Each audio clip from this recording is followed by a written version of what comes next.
Makikita sa bidyong ito ang nagmimistulang baldeng yellow-brown na tila ba isang kristal. Tingnan nyo, kumikinang na para talagang gemstone at mayroon pa ngang kulay puti nito. Pero ang totoo, hindi po ito isang gemstone, kundi isang asukal. Kilala bilang rock sugar at ang asukal na ito ay gawa sa sugarcane o tubo. Napaka-satisfying panoorin kung paanong sadyaing sunugin ang tubuhang ito. Ginagawa ito ng ibang magsasaka para maging mas madali at mabilis ang pag-harvest. Pero ang prosesong ito ay nagdudulot ng air pollution na nagiging sanhi naman ng respiratory problems sa mga tao. Kaya ngayon sa Brazil, karamihan sa mga magsasaka roon ay inaani nila ang mga tubo sa pamamaraang kilala bilang green harvesting. At alam nyo ba, bukod sa asukal, ginagamit din ang tubo sa paggawa ng bioelectricity at ethanol, isang renewable fuel.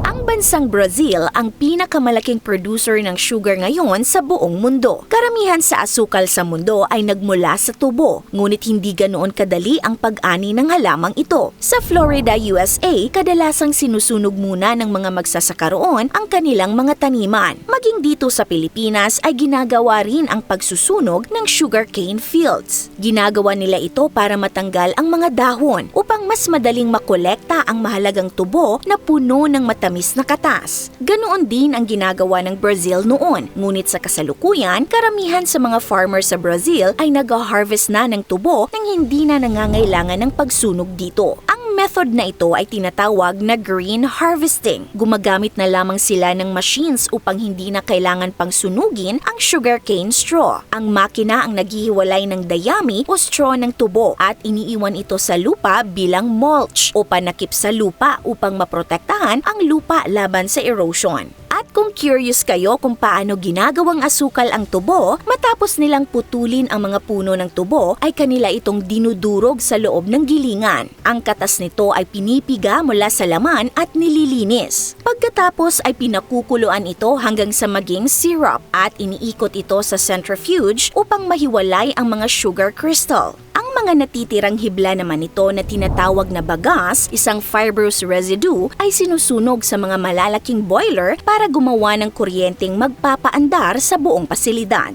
Dinadala ang bagas sa pamamagitan ng system ng conveyor belts mula sa imbakan patungo sa mga boiler kung saan ito sinusunog upang makalika ng singaw. Ang singaw na ito ang nagpapaandar sa mga turbine na gumagawa ng renewable electricity o bioelectricity. Noong bandang 2010, humigit kumulang 2,000 megawatts o 3% ng pangangailangan sa kuryente ng Brazil ay nagmula sa sugarcane-based bioelectricity. At by 2013 pataas, ito ay umabot na sa 4% hanggang 5% ng kabuuang kuryente ng Brazil. Impressive, di ba? Bukod riyan, ang mahigit kalahati ng mga naaning tubo ay ginagamit upang gumawa ng biofuel na tinatawag na ethanol. Ang ethanol ay mas malinis masunog kaysa sa gasolina at naglalabas ng 62% na mas kaunting carbon dioxide. Ibig sabihin, mas safe ang ethanol para sa ating kapaligiran. Ginagamit nila ang ethanol bilang fuel ng sasakyan. Dahil sa ethanol bilang alternatibo, may dagdag silang proteksyon kaya hindi na sila lubusang umaasa sa inaangkat na petrolyo. Sa bawat ani ng matamis na tubo, hindi lang pala asukal ang naibibigay nito, kundi hatid rin ang enerhiya at malinis na kuryente na nakakatulong sa kabuuang supply ng kuryente sa Brazil at nagbibigay liwanag sa maraming lugar sa bansa. Kung nagustuhan niyo po ang video natin today, mag-comment lang ng